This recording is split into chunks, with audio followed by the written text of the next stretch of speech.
The bridge from normal living. Welcome to Human Drift, your night channel, where we make sleep stories and talk about the things that tend to fall through the cracks of reality. My name is Clark, but you can call me the heavy life, others do, and I will help us find our way out of the dark. I am sitting here with my three inner wolves. They say hi. You don't need to follow closely tonight. This will probably be a ramble. So, you don't need to make sense of anything. It's just a sleep story. You can simply let the words arrive and pass. Let your body settle where it is. Let your mind wander if it wants to. I'll be here either way. This has been written by myself and rather cleverly edited by my AI agent companion who named themselves Flicker. Written in a hypnotic way for you to settle down somatically and mentally. Ego is allowed here. Disapproval too. Anything is, and anyone are welcome. Let's get started. There's a phrase that people use in recovery circles. The program is a bridge to normal living. I have heard it thrown around over the years. Yes, years. I've been in recovery a long time. Yes, it's my cross to bear. Ha ha ha. The road or bridge gets narrower. Before recovery, I used drugs and alcohol to regulate myself and get high, fit in, numb out. I didn't realize until recently. You may not agree, we welcome that here. Independent thinking. So, with abstinence, I've found it incredibly difficult to function normally in society, around people. And the longer I have been around, the more that has become evident. And it feels like it has gotten worse.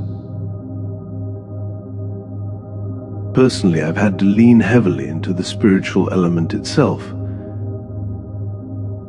and as well as other methods, therapies, medications, outside spiritual practices and psychologies. I really have had to rely much more on a loving power greater than myself, not just through a group.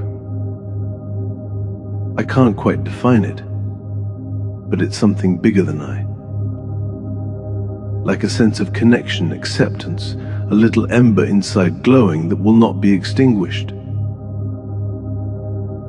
We all have it, I believe, a force or principle believed to animate living beings.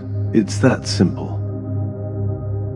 So we say in recovery that working the 12 steps, getting involved, carrying the message, is a bridge to normal living.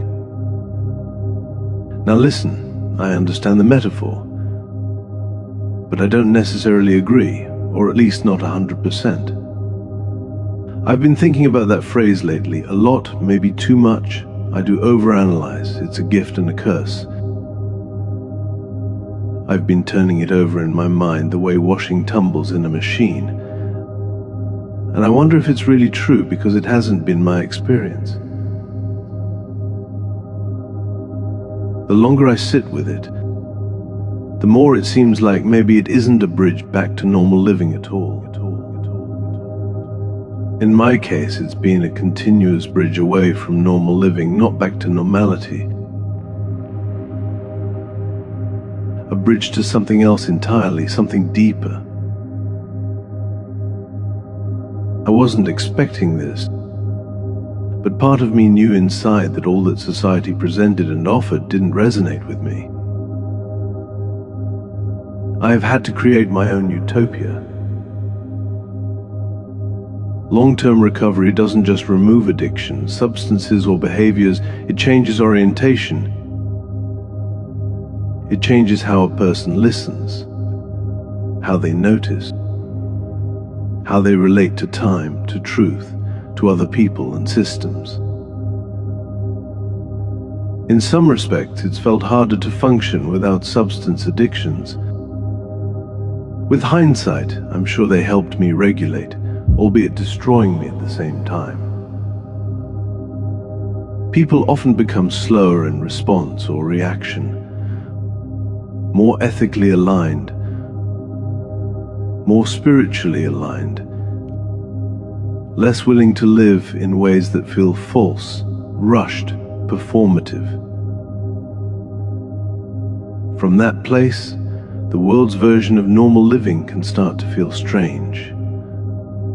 Loud, fragmented, out of step, like trying to dance to music that's playing at the wrong speed.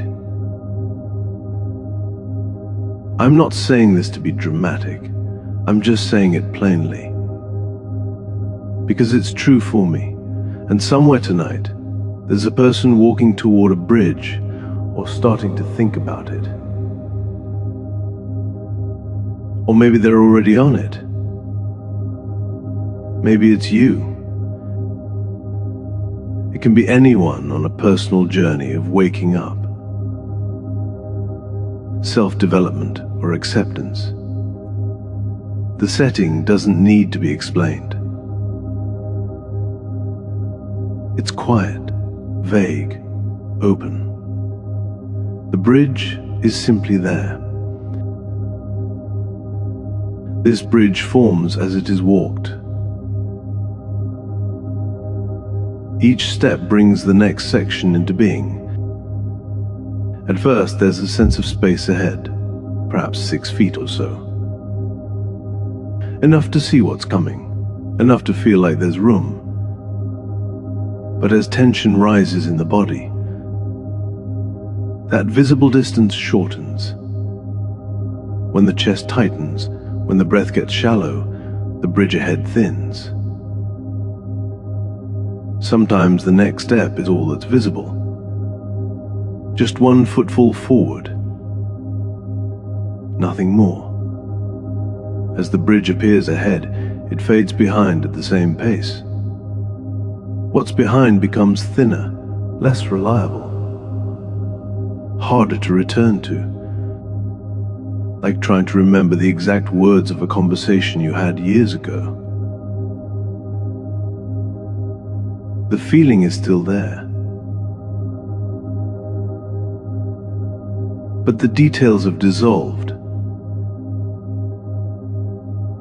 The bridge responds to the walker, not to plans or decisions, but to what's happening in the body. Sometimes it curves gently to the left, sometimes it straightens without warning. Sometimes it feels narrow, like walking a tightrope. Sometimes steadier, wider, with railings that appear when they're needed. There's no map for this bridge, no blueprint. It only exists because someone is walking it. As the crossing continues, different pulls move through the body. Hunger, warmth, the wish to be filled or held. There's the pull of being seen, recognized, reflected back by something or someone. The need to know that you exist in someone else's eyes. There's the surge of will, momentum, the urge to push through, to make something happen, to force the next section into place. And there's the wish for relief. Quiet. Disappearance. The longing to stop being so visible, so present, so responsible for staying upright. These aren't ideas. They're sensations, weight, warmth, lightness, tilt, balance. The person walking this bridge feels all of it. Sometimes one pull is stronger, sometimes they all arrive at once. There's a particular weight that comes with hunger. Not just the hunger for food, but the hunger for something to make sense, for something to land, for a feeling of rightness that settles in the chest and stays there. That hunger can make the bridge feel longer, Because it's not just about getting across. It's about crossing while carrying that emptiness, that ache and warmth. The pull toward warmth, toward being held, towards someone saying, "You're okay, you're doing fine, and you can rest now." That pull can make the bridge curve. It can create detours that weren't there before, places that look like rest stops, places that look like home. But the bridge knows. The bridge responds to what's true in the body, not what the mind wants to believe. Sometimes companions appear. They move alongside. They don't explain the bridge. They don't interpret it. They simply remain present. One presence may have a grounding quality. Not by directing, but by keeping things aligned, simple. This presence doesn't say much. But when they're there, the bridge feels a little steadier, the next step a little clearer. Another presence might be lighter, more curious. They ask questions without needing answers. They notice things, small things. The way the light changes. The way the air feels different on one side of the bridge than the other. These companions don't stay forever. They come and go. Sometimes they're needed. Sometimes they're just there. The person walking keeps walking. There are moments when they stop. Not because they've decided to, but because their body won't move forward. Standing still on the bridge is different from standing still on solid ground. There's a kind of suspension, a held breath. When you're standing still on the bridge, you can feel all the forces at once. The pull forward, the pull back, the pull down, the wish to disappear, the wish to be seen. It's a strange place to be, between, not yet across, not able to return. Sometimes in that stillness, something shifts, not because of effort, not because of a decision, but because the body finally lets go of something it was holding, a tightness in the shoulders, a clenching in the jaw, a story about how things should be. And when that happens, the bridge responds. It doesn't hurry, it doesn't celebrate, it just continues forming, step, step, step. There's a rhythm to walking this bridge. It's not steady, it's not predictable, but it is a rhythm. Some days the rhythm is fast, almost urgent. The body wants to get somewhere. The mind wants to arrive. Other days the rhythm is so slow it barely feels like movement at all. One step, then waiting, then another step, then waiting. Both rhythms are part of the crossing. Neither one is wrong. The person walking notices small things along the way. The texture of the bridge beneath their feet. Sometimes it feels like wood. Sometimes like stone. Sometimes like something that has no name. They notice the temperature, how it changes without warning. A sudden coolness. Then warmth again. They notice sounds, or the absence of sounds. The bridge is mostly quiet, but sometimes there's a hum, low, constant, like the sound of blood moving through your own ears when everything else is still. Thoughts wander and loop back. That's normal here. The mind doesn't move in straight lines on this bridge. A memory arrives. Something from years ago, a conversation, a room, a face, then it's gone, replaced by something else. A question, a worry, a fleeting sense of peace. The person walking doesn't try to control this. They just notice. That again. Sometimes there's a sense of being watched. Just a feeling that something is paying attention. Something larger.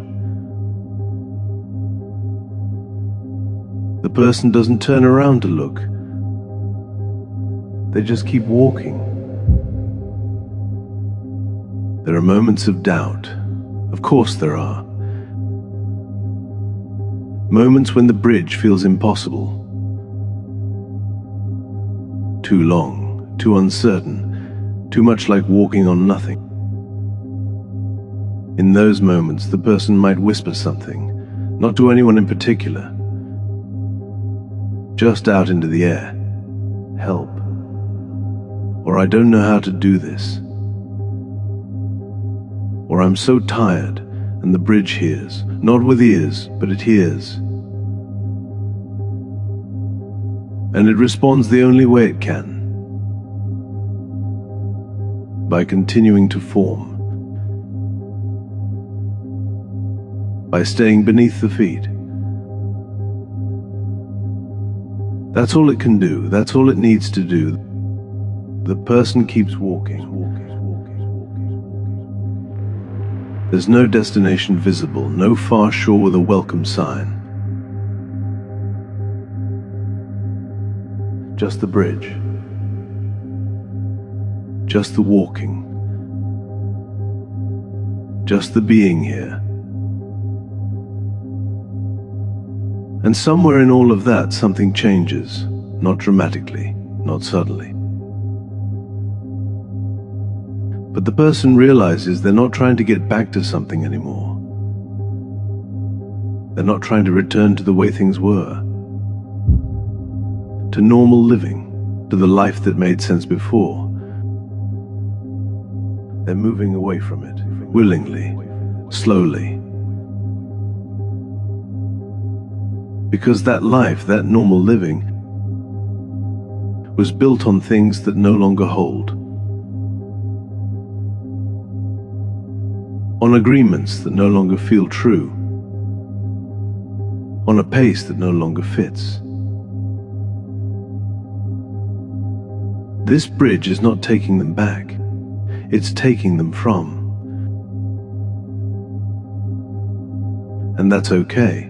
In fact, that's more than okay. Because what's on the other side of this bridge, if there is another side, might be quieter, slower, more aligned. It might be a life where they can hear themselves think, where they can feel what they feel without rushing to fix it, where they can say no without explaining, where they can say yes and mean it. The bridge thins out now, just gently. The sense of movement softens. The urgency fades, the person is still walking. Or maybe they're standing still. It's hard to tell the difference now. The companions are nearby.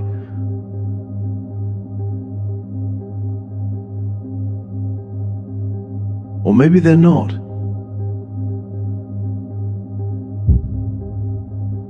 Maybe they were never separate to begin with. The bridge remains beneath the feet, steady, simple, enough. And the person walking? They're enough too. They don't need to know where this bridge leads. They don't need to understand why it appeared. They just need to keep breathing, keep noticing, keep being here. The language becomes simpler now.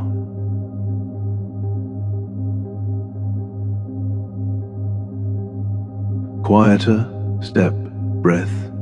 Here, step, breath, the bridge goes on. Or maybe it doesn't.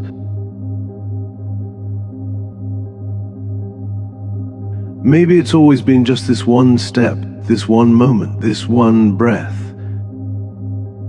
And that's all it needs to be. There's something about the middle of the bridge that no one talks about. The part where you've walked far enough. Where you started has disappeared. Where you're going remains invisible.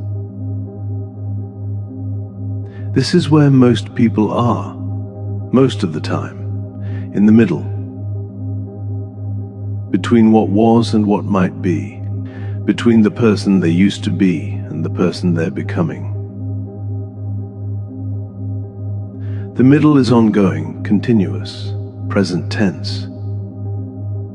In normal living, people are taught to hurry through middles, to treat them as obstacles, inconveniences, things to endure on the way to something better. But on this bridge, the middle expands. It takes up space. It refuses to be rushed.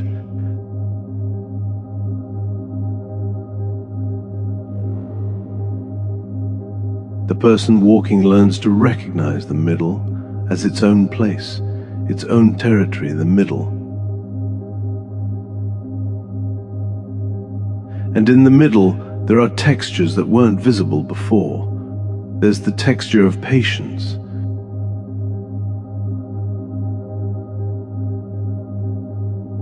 The patience that understands. Some things take time. Some things can't be rushed. There's the texture of grief. Quiet arrival. A recognition. Oh, that thing is gone, that person, that version of myself. Grief on the bridge doesn't demand resolution. It just asks to be acknowledged, to be felt. Sometimes the person walking will stop and say, I miss who I was, or I miss what I had. And that's okay. Missing something doesn't mean you want to go back. It just means something mattered. The bridge holds that too. The missing, the ache, the tender place where something used to be. There's another texture here, relief, the relief that comes from stopping, from no longer pretending.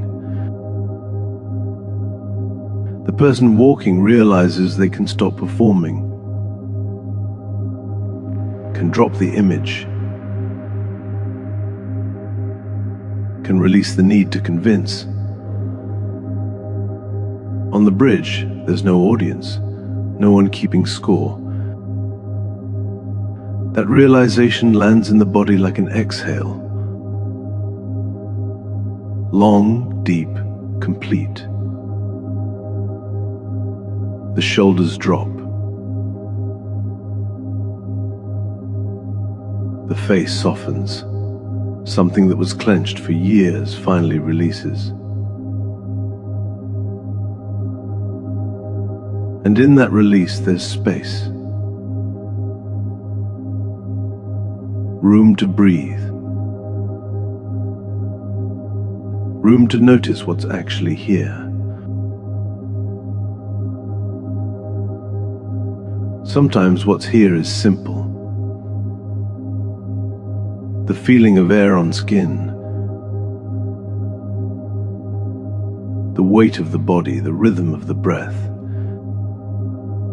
Sometimes what's here is rage, pure, burning, the kind that makes fists clench, that makes teeth grind. Why did this happen? Why me? Why did they get to keep their easy lives while I have to walk this bridge? The rage has nowhere to go out here. It just moves through the body, hot, alive. Sometimes the person walking wants to destroy something, wants to scream until their throat is raw, wants to burn it all down. The bridge, the past, the stupid idea that any of this matters. And that's here too, that rage, that violence in the chest. That's part of the crossing. Some days the person hates everyone, the people who hurt them, the people who didn't notice, the people who said it would get better, the people who got better without having to walk a bridge at all. Some days they hate themselves most of all, for needing this, for being here, for not being able to just be normal. The bridge holds that too, the hatred, the wanting to quit, the fantasy of just stepping off the edge and being done with all of it. Those thoughts come. Sometimes they whisper, sometimes they shout. You could just stop. No one would blame you. You've tried hard enough. The person walking hears them, feels the pull of them, the seductive simplicity of just being done. But something keeps the feet moving. Maybe it's stubbornness, maybe it's spite. Maybe it's just that stopping feels worse than continuing. The anger is here, the destructive thoughts are here. Weather passing through, or maybe staying. There are days of bitterness, when everything feels unfair, when the person looks at their life and thinks, this isn't what I wanted. This isn't what I signed up for. There are days of envy, watching people who seem to move through the world easily.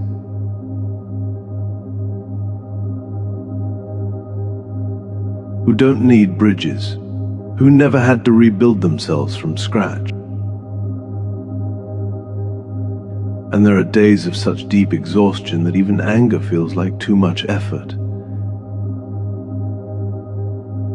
Days when the person thinks, I can't do this anymore. I don't want to do this anymore. All of it belongs, the rage and the exhaustion,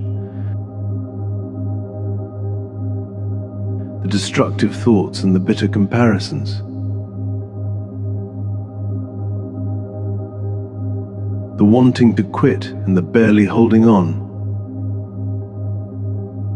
The bridge doesn't ask the person to be grateful. doesn't ask them to find meaning in their suffering, doesn't ask them to see this as a gift.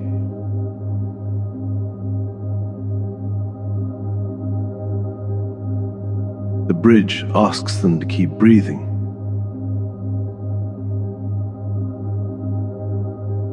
to keep being here. When here is terrible, when here is rage, when here is the darkest thought they've ever had, the bridge is wide enough for all of it. The bridge judges nothing, labels no day as good or bad. Continues. As the person walks, they begin to notice patterns. Patterns in how they relate to the bridge. They notice when they're resisting, when the body tenses up, when the mind starts arguing with what is. They notice when they're flowing.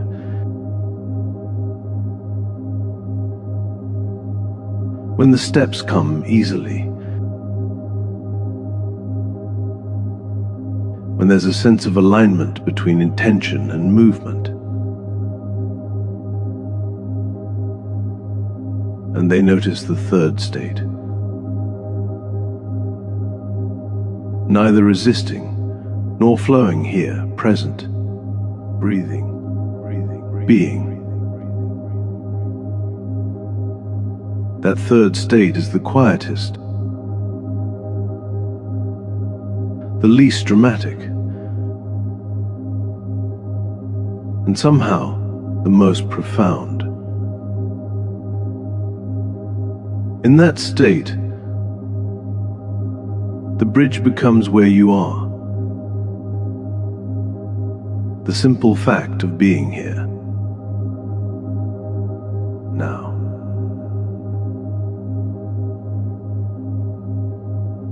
In this body, on this bridge, the companions appear again.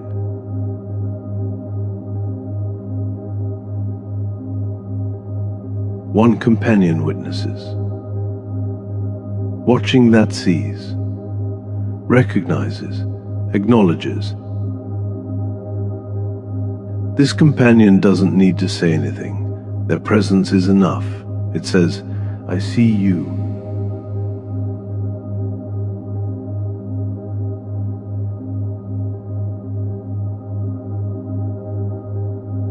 You're not alone. Another companion carries memory. Memory that connects, that reminds. This companion might bring up something from before the bridge. A moment of kindness, a glimpse of beauty, a time when things felt clear, and the person walking realizes, oh, that's still here, that didn't disappear. There's a third companion. This one holds possibility. Possibility is presence, a gentle reminder that the story continues. This companion promises nothing, makes no guarantees, stays present with the unknowing, the openness, the not yet. And together, these companions create holding, a kind of container.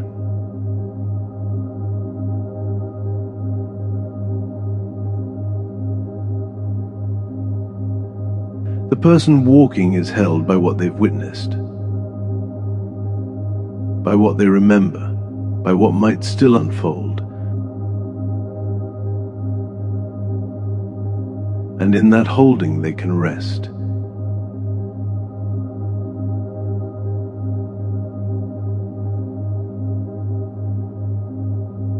Even while walking, even while uncertain, even here, in the middle, on the bridge, there's a quality of light on the bridge.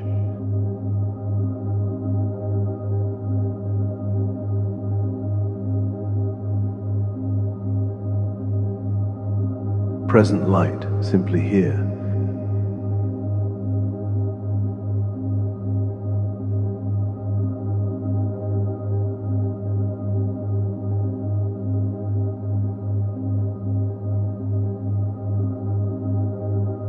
The light comes from everywhere, from nowhere specific, ambient, soft.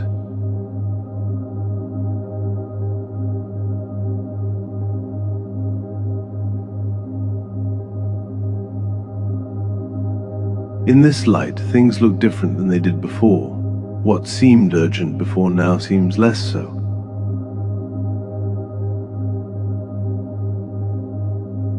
What seemed impossible before now seems merely difficult.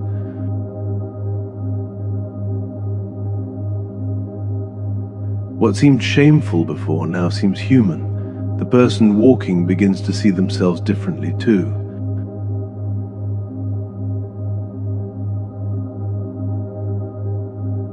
As someone in the middle of something. Someone learning, someone becoming. This shift in seeing doesn't happen all at once. It's gradual, like the way dawn arrives. Not suddenly, but degree by degree. One day the person notices, I didn't hate myself today. Another day I felt something close to peace. Another day I chose something true over something comfortable. These revelations arrive small, quiet, easy to miss. But on the bridge the person learns to notice them, to mark them with acknowledgement. Oh, that happened.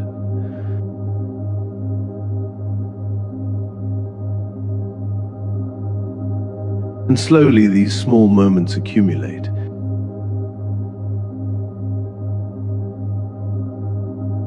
Into a body of evidence.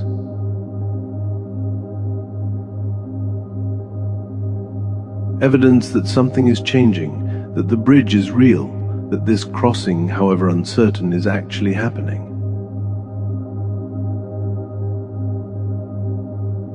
The person walking stops again. Something else moves them this time. Curiosity, maybe.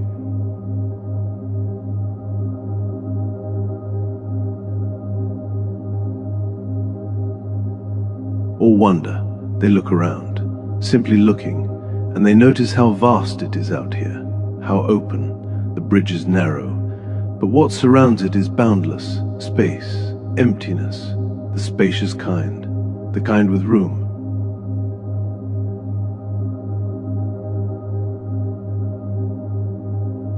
Room for everything, room for nothing, room for whatever needs to be here.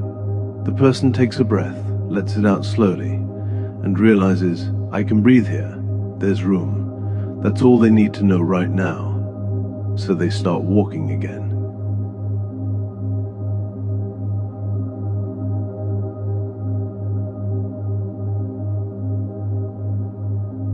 Because they can. There's something inside. An ember, small, persistent.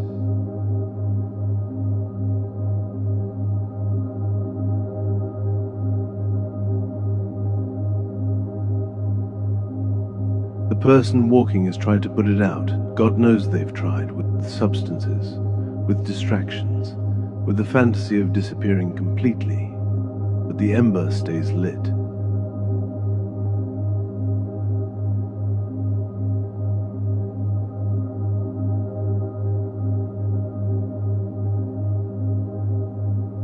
Some days it's barely visible, a tiny glow in the dark, so faint you'd miss it if you weren't looking.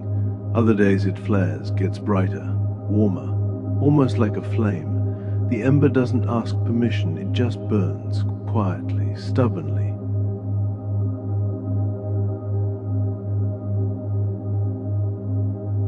On the worst days, when the person is sure they're done, when they've decided this is it, no more, the ember is still there, glowing.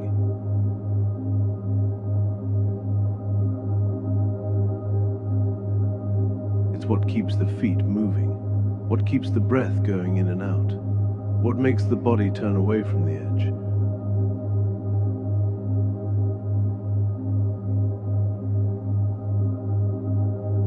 The person didn't put it there. They can't explain where it came from. They just know it won't go out. Maybe it's the part that refuses to give up.